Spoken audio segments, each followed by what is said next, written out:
Bonjour tout le monde. Alors, bienvenue à cette vidéo de tarot pour le mois de juillet 2020.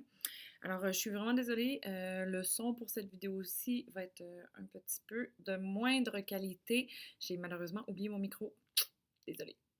Alors, mais c'est pas grave, rien ne m'empêche de faire mes vidéos. J'ai déjà tiré un jeu pour vous, en fait, pour ce mois de juillet. Alors, on y va tout de suite dans le feu de l'action.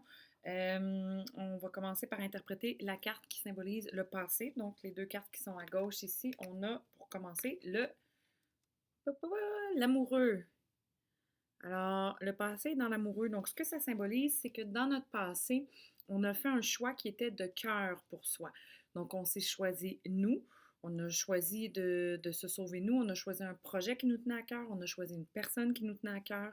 C'est une carte qui nous parle d'amour et c'est une carte qui nous parle de choix basés sur cet amour-là. Donc, il y a l'idée de la passion, il y a l'idée du feu du cœur, d'être emballé, d'être excité. Donc, on a vécu ça dans notre passé, on a fait un choix par rapport à cette excitation-là, à cet amour-là. Toutefois, le contexte dans lequel on a fait ce choix-là est dans le 7 de denier. Donc, le 7 de denier, c'est une carte qui est excessivement belle.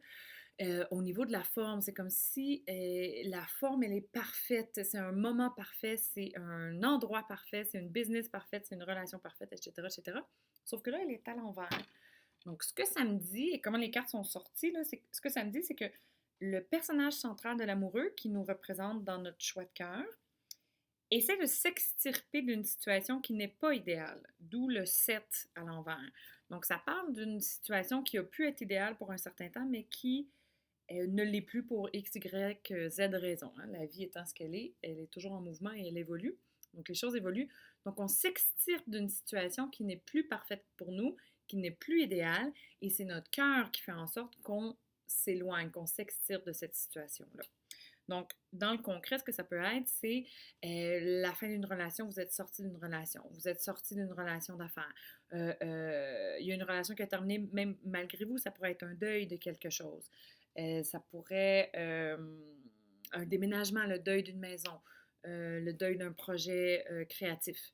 Et tout ça, par contre, pour bouger assez rapidement vers quelque chose d'autre qui nous tient à cœur. Donc, on parle de transition ici. Donc, ça, c'est le passé pour le mois de juillet. Ça peut être la semaine dernière, comme ça peut être là, plusieurs mois, comme ça pourrait être il y a plusieurs années lorsque vous vous êtes choisi. Voilà. Donc, on part de là et dans le présent du mois de juillet, c'est-à-dire pendant le mois de juillet, l'énergie qui est présente est malheureusement pas celle-ci. OK, le 2 d'épée. C'est une carte que. Elle a le droit d'exister, là, la carte, comme toutes les cartes, mais c'est une carte qui est. Je n'aime pas beaucoup.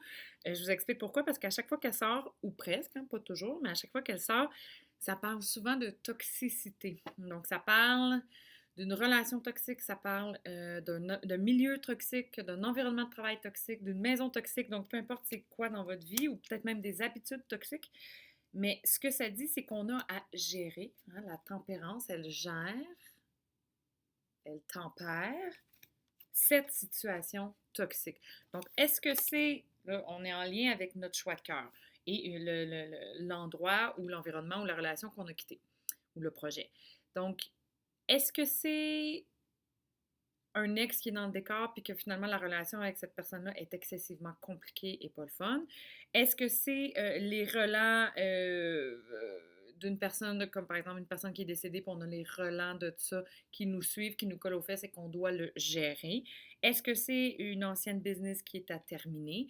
Est-ce que c'est une amitié? Est-ce que c'est donc peu importe c'est quoi dans votre vie? Ou comme je l'ai dit, ça peut être des habitudes aussi, ça peut être personnel à vous. Est-ce que c'est des habitudes que vous essayez de cesser, que vous essayez d'arrêter? Et que c'est difficile, vous devez être capable de le gérer. Ce qui se retrouve ici, c'est qu'il faut absolument le gérer parce que sinon, le 2 d'épée, notre truc, notre fleur du mal, le toxique ici, là, qui est comme une espèce de truc creepy là, qui sort là, de l'ouverture, ça peut éclabousser partout. Donc, faites attention ce mois-ci pour bien gérer les rencontres, bien gérer et finaliser tout ça pour ne pas que ça éclabousse partout. L'idée, encore une fois, c'est de gérer, contenir et de faire en sorte qu'il n'y ait pas d'éclaboussure. On ne remet pas en question le choix initial, on fait tout simplement gérer la merde en ce moment. OK? Mois de juillet, super le fun.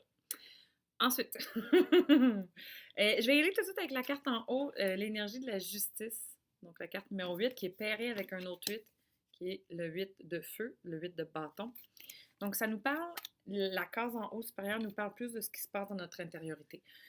Donc, à l'intérieur de vous, ce qui crie et ce qui est important, c'est d'être capable de mettre vos limites. Être capable de voir qu'est-ce qui vous appartient, qu'est-ce qui appartient à l'autre. Qu'est-ce qui m'appartient, qu'est-ce qui appartient à mon environnement, qu'est-ce qui m'appartient et qu'est-ce que j'ai le droit d'habiter, qu'est-ce que j'ai le droit de prendre, qu'est-ce que j'ai le droit de dire. Donc, on essaie de reprendre, en fait, tout l'espace qui nous revient. Donc, c'est une énergie qui, comment je la ressens, qui est excessivement libératrice pour son intériorité, pour l'individu. Donc, c'est un questionnement et un mouvement intérieur qui est très intense. On a les deux huit ensemble, surtout en feu. Ça boue à l'intérieur de vous de crier, de dire qui vous êtes et qu'est-ce que vous avez le droit de faire.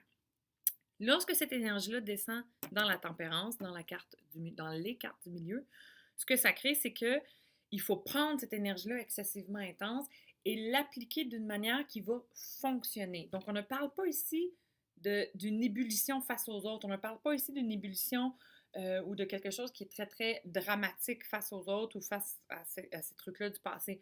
On est plutôt en gestion de manière très mature à comment est-ce qu'on va mettre nos limites et comment est-ce qu'on va être capable de les assumer, de les nommer, de les dire pour que ce soit vécu intérieurement comme une victoire, en fait.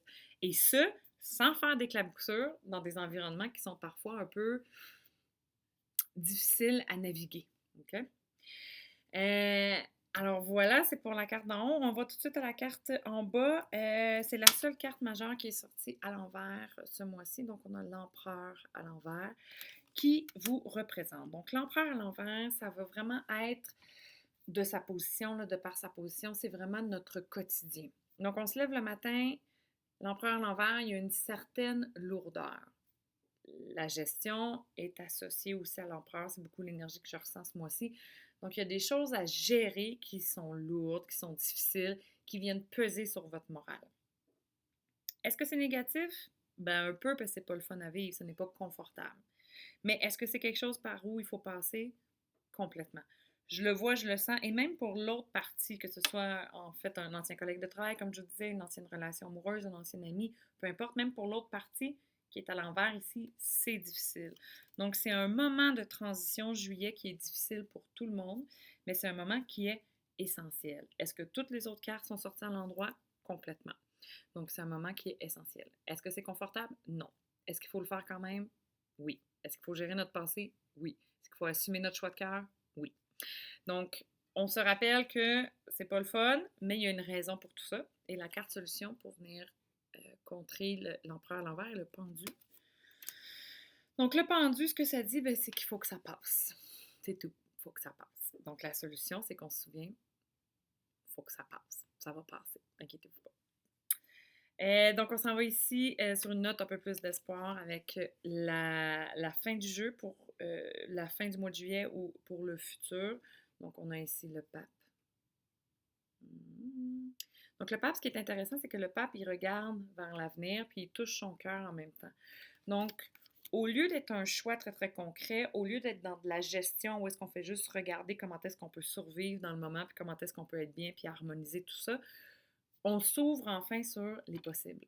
Donc, on a fait un choix, mais ce choix-là donne quoi dans le futur? Qu'est-ce qu'on peut planifier? Qu'est-ce qu'on peut voir qui est en train de se placer, de fleurir là, dans notre futur grâce au choix qu'on a fait? Donc, ça, c'est l'énergie du pape. Donc, c'est l'énergie de la vision, c'est de l'énergie de planifier des choses pour le futur. Je trouve ça très intéressant que ça soit positionné ici parce que le choix qu'on a fait donne enfin un résultat. On se sent beaucoup plus léger, on sent que tout est possible et on sent qu'on a fait le bon choix, qu'on a fait le bon move, la bonne chose. Alors, c'est ça pour le pape. Et le pape est accompagné du roi de bâton à l'envers. Donc, encore une fois, le roi de bâton, je le considérais... Oh, c'est de l'autre côté, pardon. Je le considérais un peu comme soit la situation intérieure ou les autres qui sont associés plus au milieu toxique ou à la personne toxique ou à la relation qui était plus toxique pour nous. Et je le sens excessivement muet. Il n'y a plus de lumière, excusez-moi. Adapte-toi. Bon, Mauvais son, puis je suis dans le noir. Qu'est-ce que vous voulez? C'est ça. OK. Donc, ah! OK, excusez-moi, excusez-moi. OK, c'est bon. Euh, voilà. Donc, où est-ce que j'en étais? Ah oui, c'est ça, le roi de bâton. Donc, le roi de bâton à l'envers, je le sens muet. Je le sens qui est tout simplement. Vous avez tellement bien géré les choses en juillet que je le sens un peu quoi? Je le sens en réflexion. Je le sens qui est pas du tout dans l'attaque envers vous. Je sens que cette situation-là, ou même ces démons intérieurs-là, sont silencieux et que ça vous donne l'espace pour aller vers le futur, aller vers l'avant. Donc, est-ce que c'est une victoire? Un peu. Est-ce que c'est une victoire contre quelqu'un d'autre? Pas du tout. Est-ce que c'est une victoire pour soi-même, avec soi-même? Complètement. Donc, pour faire une somme de tout ça, le mois de juillet est intense, inconfortable, mais est-ce que c'est payant? Oui, c'est payant. Donc, au bout du mois, on devrait ressentir une belle liberté, une belle ouverture et ça va valoir la peine d'avoir su gérer le malaise, l'inconfort pendant tout le mois de juillet. Voilà. Fait que sur ce, je vous souhaite un bon mois. Je vous souhaite de profiter de l'été et je vous souhaite de revenir pour le mois d'août 2020. Donc sur ce, gros bisous. Puis bon juillet.